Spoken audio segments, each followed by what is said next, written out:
When I was asked to speak, I wanted to know what the focus of this conference was. And when I heard the word ambition, I immediately kind of fell in love with the focus. Why? You know, when you walk around the grounds here, for those of you who haven't had a chance yet, you're going to see some posters. And you're going to see higher ambition. And you're going to see people at the top of a mountaintop, or doing something physical, or just thinking about life in general and looking up to the sky. Ambition is about having energy and great determination and passion. Passion, kind of the centerpiece of your company. When you hear passion and you hear ambition, immediately you think of the values that are important to you. Taking ownership in your own leadership, taking ownership in your team, taking ownership in what the company does and the client that you serve. Okay? You know, you want someone who's not just okay, you want someone who's on that mentality of going from good to great. To good to great, excellence. And to do that, you have to have collaboration because you want to be talking to each other, getting the best out of each other. All these things I hope to talk to you about in the next hour. But I'm going to do it from the framework of my life, my journey, my stories. My goal is very simple, is that the 800 people that walked in today, when you go back out the door, that if there's even just one thing you picked up that helps you lead yourself better, lead your team, your family, and your community better, even if it's just one thing, then a better version of you leaves than what comes in. And then the whole team wins. So part of this, having ambition and wanting to be better, requires us to kind of constantly combat the, I'm okay. I'm good enough. Why do I have to work any harder? The team's good enough.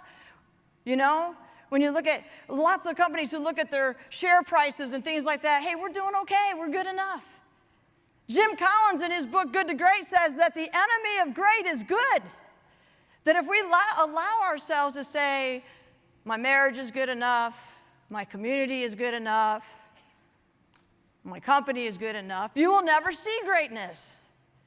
That's how you combat that status quo, is having a different mentality about wanting to be great, always improving your foxhole, as we say in the military.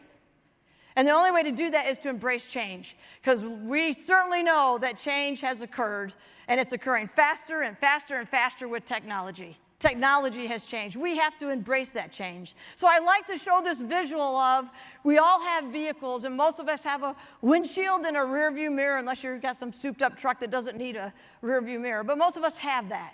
We need to spend more time looking forward, looking up, and envisioning where we want to go, setting goals, meeting objectives, but we do have to keep glancing back in that rear view mirror. Look back at what we've learned, look back at our experiences, and how can we apply that to our moving forward. That's how we embrace change and all the things that come with it. And at that moment, we both had tears coming down our cheeks. We weren't being emotional. We were serving and leading with emotion. We were serving and leading with passion, ambition, to make a difference in our world, in our place, the small place that we're serving in. And I have to tell you that at that moment I thought, I am just a country girl from a town with no traffic lights. Still has no traffic lights. I'm just an ordinary person who's had extraordinary opportunities and seized them. I've been blessed, but all the people in my life that influenced that, made me the leader I am today, and there's a host of them. And that's what happened in that moment. And that's the moment I want you to have. I want you to find purpose in your life. Share it with other people. Lead yourself first, and then lead the people on your team. And your whole team, this company, will benefit, and you'll never have to look back with regret. So that's what I wish for each and every one of you. Thank you for your kind attention. I really appreciate it. It's been a great audience. Thank you. Thanks. We are the same height. Oh, wonderful. Do you want to jump up? What do you do when your staff challenge your decision? When staff challenges my decision? Well, first of all, I think it depends how they challenged me, okay? Did they do it in a coup, or a tactful way, or how did it come about? Because candidly, I had more respect for people who worked for me that were willing to challenge me, instead of just knowing that there was a way to do it and just not telling me, just say yes ma'am, 3 bags full, and then go out the door. Because sometimes people would do that. They just say, oh, whatever the boss says, and they want to please the boss, and they go out. And then I would hear them in the hallway going, do you have any idea what she wants us to do, and do you really agree with that? I'm like, get back in here, So you as a leader have to encourage collegial dialogue. Now, if you've done that, and you've listened to all the input, and you've made a decision, and you're confident that that's not an illegal, immoral, or bad decision, then in some ways they need to salute and execute and do the job. But I have worked for some leaders who are constantly making all the decisions without any input, and so they're not listening, they're not having the conversation, and for that they get challenged. So I don't mind being challenged as long as it's been done respectfully.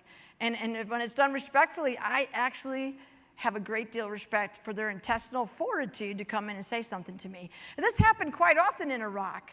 One of my very best friends from West Point, all the way through my military career, so 30 years, she was my chief of staff. And we did not see eye to eye on everything. And I can remember her coming over to I call it a hooch, where I slept at night, around midnight, with my operations officer. And she knocks on the door and she says, ma'am, you're killing us. And I'm like, well, you don't want to hear that from your staff, Why do you need all this information? And she went on and on about a task that I had asked for. Now, in that case, I didn't really like the delivery, the way she asked me, and we had a chat about that. But she was getting emotional. She didn't have much sleep, so I do have to understand the environment in which we're working on. But I dealt with her one-on-one on that. I said, we're friends. We've been friends for years, but I'm still the boss, and so there has to be the right respect all the time in front of everybody. And then we can put friends hats on and maybe do something a little different, but, this is what it has to be. She came to me sometimes, and I agreed with her, and she won. She came to me other times, and I said, because it must be this way, and here's why. They win some, they lose some. But you as a leader do have to be willing to listen and be willing to be challenged. It's not a sign of weakness unless every time you're challenged, you go with everything that everybody else says, right? So that's a hard question to have just a black and white answer to. In the Army we say it depends, right? That's a good answer for anything. But I do think you have to look at your own leadership style and see, how are you being challenged? What are you being challenged about? But be willing to know that we don't know everything, and so sometimes you got to bend a little bit. And other times you got to stick to your guns and say, I need that information, here's why I need it, or here's why we're going to do it that way. And you'll build respect that way. That's a great question. Yes, sir. Wow, just an amazing career. I want to obviously thank you for your service. Thank you. And your open expression of faith. Thank you. Appreciate Awesome. that. Appreciate that. My question is, I'm Italian, and I like to tell stories. Okay, good. So your go-to military story, what is it? My go-to military story. Well, just a little bit on the Italian piece, okay? I love, when I was in Italy for 3 years, Italy was my first assignment, so I still stay in touch with a woman, and her husband's since died, but I still stay in touch with her. She's, I think, like 90 this year. And I still stay in touch with them because I loved going over there and getting homemade pasta. And I was the tiny lieutenant, Tenentina is what they called me. So I love Italian. And my grandfather my mom's dad was very, very ill when my mom was a youngster. And he had to have blood transfusions. And from all of his Italian friends, he got his blood transfusions. So we always said, well, we really are Italian, because of all the blood transfusions. So my go-to story, well, I have to tell you, in the speaking circuit, my go-to story is that cheeseburger story. Hands down, every time I speak, that's people's favorite story in terms of they can understand it. It's applicable. Probably my next go-to story is about really being a woman in the Army. Because everybody wants to know, was it hard to be a woman in the Army? And I always laugh inside because I go, well, I've always been a woman. It's not like I got to experience being a man in the Army for a day and go, well, that was sure easy. It's when you only know what you know, right? But at West Point, they teach you that when you get to your first job, that you need to allow 30 days for the people who work for you to really bring you on board. You're still in charge, you're still accountable, but learn from them because they've been doing the work. So my first assignment was in Italy, and I ran the storage of nuclear warheads and the maintenance of nuclear warheads. Something really not stressful, you know. And they had the Red Brigade had just kidnapped the general over there, and this is in '82. So, but my first right-hand man, my platoon sergeant, so number one, in all the years I was in the Army, never worked for a woman, only worked for men, because there's not that many women. I did have some women work for me, but most of my right-hand men really were men, okay? So my first platoon sergeant was a white dude, 6 foot something, chiseled face, who had no desire to have a woman as a boss. Never had a woman as a boss, doesn't need a woman as a boss, doesn't want a woman as a boss. So the first 30 days were a bit precarious because he wouldn't even talk to me, right? I mean, I was kind of learning from all the others. He just wouldn't even talk to me. So, and he was very tall. You know, you look a little like him. You're scaring me a little bit. Your name? No, I'm just kidding. You don't have the mean face. So anyhow, so after 30 days, though, now I know I have to say something. And do you think I want to say something? I would just like it to go away, but it doesn't go away.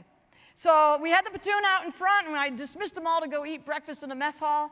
And I said, Sergeant Grable, come with me. And we walked down the sidewalk to the end of the sidewalk. And in those days, soldiers painted the curbs, and they painted rocks, and they did all kinds of stuff. I said, we need to have a talk. I said, I've been here 30 days, and I recognize that I have 3 strikes against me. And I have to look up because he's tall.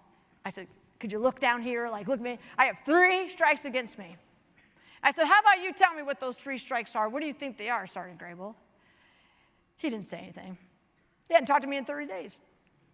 I said, here's what they are. The first problem is, the first strike is that here comes another second lieutenant. That's the lowest in the officer corps. Here comes another second lieutenant that you have to train. We call them Tui Louis in the Army. I'm sure you were really looking forward to that. Oh, here's a second strike. I'm a West Point grad, so I'm a West Point second lieutenant. They're the worst of the second lieutenants because they know everything. Still wearing my ring. We knock our ring, right? You know, so now that's really a strike against me. And I said, the third strike against me, and I stood up on this big rock, and I looked him right straight in the eye. I said, the third strike against me is that I'm short. Now, every single one of you know it's because I'm a woman, and that's what he knows. But because I didn't say it, he just started laughing, right? We never had another problem. Because, you know, I'm not changing that. I am who I am. Well, I can't change my height either, but at least I can get up on something and be tall. So that was kind of my go-to story in terms of accept people for who they are. Don't size them up. It's not about what they look like on the outside. It's about what's on the inside. It's about that character and that competence.